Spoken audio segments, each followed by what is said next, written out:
որ մենք ինքներս նույնպես նկատել ենք եւ բնականաբար մեզ համար եղել է առաջնահերթություն։ Factor TV Արփի Հակոբյան,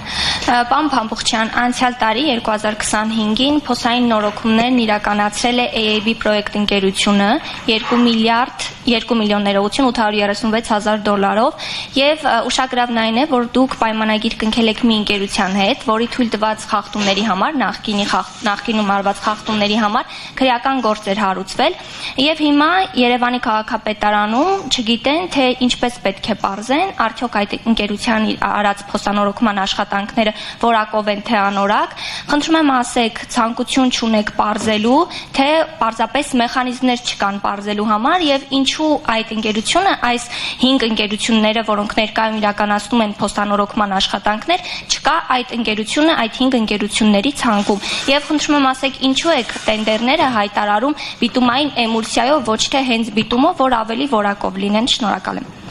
Շնորհակալություն Տիկին Հակոբյան, վերջի հարցից կամ ըստ էության շինարարության մեջ, որը ստանդարտներով այդ բիտումային էմուլսիան նույնպես ընդունելի տարբերակ է, որը որ 70 աստիճան են, եթե չեմ սխալվում, միգուցե դետալների մեջ պլյուս մինուսով սխալվեմ, 70 աստիճան է պահանջում տաքությունը, հենց բուն բիտումը 160, բայց դա նույնպես ընդունված է շինարարության մեջ, այսինքն դրա մեջ որևէ տարբերություն չկա։ Ինչ վերաբերվում է առաջի հարցին, ես հենց նոր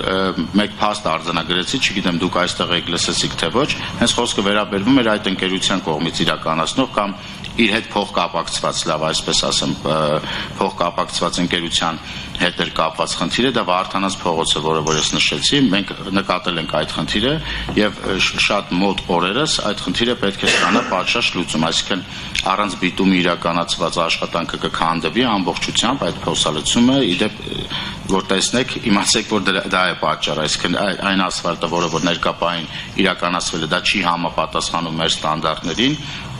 Այդ խնդիրը նկատել է մեր շինբարեկարգման համապատասխան աշխատակիցը կամ աշխատակիցները, բարձրացրել է խնդիրը եւ այդ խնդիրը պետք է ստանա պատշաճ լուծում։ Պարոն Փամփուխչյան, գուցե անցյալ տարի են առանց բիտում իրականացրել, ինչու պատշաճ վերահսկողություն չի իրականացվում, օրինակ ինչու շինբարեկարգման վարչությունը չի հսկում այդ կատարված աշխատանքները, ինչպես նաեւ երաշխիքի պայմանագիրն դեռ ուժի մեջ է մինչեւ 26-ի ամառ։ Այո, երաշխիքի պայմանագրերը ուժի մեջ են, երաշխիքային պարտավորությունները նույնպես կկատարեն եւ ես ձեզ պատասխանատու հայտարարում եմ, որ մենք չունենք 5 կազմակերպություն կլինի շահողը թե 7 կամ թե 1, մենք չունենք որևէ միտում չնկատելու, նկատելու դեպքում մենք իրականացնում ենք մեր լիազորությունները, որը որ մեզ վերապահված է եւ բոլոր շինարարները այդ մասին տեղյակ են, գիտեն, որ մենք որևէ միտում չունենք որևէ խախտում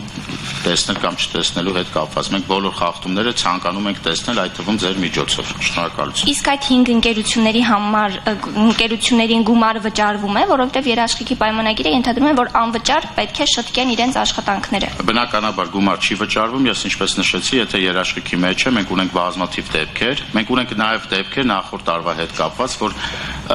մի քանի անգամ նույն գործողությունը շինարարները կատարել են առանց վճարվելու, որովհետև թե եղել է երաշխիքի մեջ եւ թե եղել է մեր ընթացակարգերի եւ կանոնների խախտման աշխատանքներ։ Մերի Մանուկյան 24-րդ